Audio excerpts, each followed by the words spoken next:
अस्सलाम वालेकुम मोअज़्ज़िज़ असातिज़ा किराम। आज हमने जिस हर्फ की मश्क की, लिखना सीखा और पढ़ना सीखा वो है आ ऐन।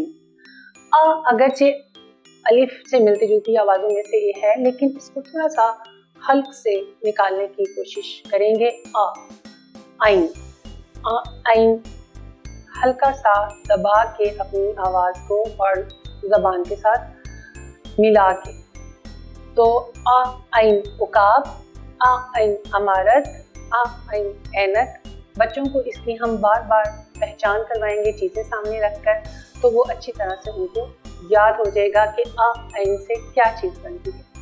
लिखने के लिए बहुत सी मश्क करवा सकते हैं हम, मुख्तलिफ हरूफ अलिफ बे जीम दाल है, और उसमें आ ऐन को हम वाज़ह तौर पे लिखते हैं। तो ये क्या हमने आज सीखा, आ ऐन से क्या बनेगा। अब बहुत सारे हम यहाँ तस्वीरें उनके बच्चों के सामने रख दे, जैसे उकाब है, अमारत है, ऐनक है, लेकिन इसके अलावा फवारा है, किताब है और बहुत सी चीज़ें रखते हैं। लेकिन हम बच्चों से ये पूछें कि आ ऐन से बनने वाली चीज़ें कौन सी, बच्चा उस तस्वीर को उठा कर लाए।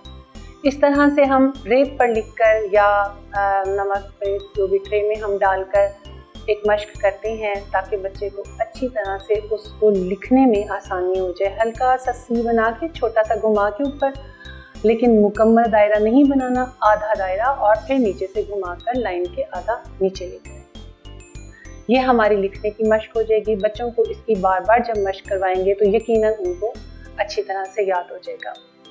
हमारी वेबसाइट पे दिए हुए तमाम रिसोर्सेज आपके लिए बहुत मुआविन और मददगार साबित हो सकते हैं। उम्मीद है कि ये वीडियो भी आपके लिए बहुत मुआविन और मददगार साबित होगी। इंशाअल्लाह ताला फिर मिलेंगे, तब तक के लिए अल्लाह हाफ़िज़।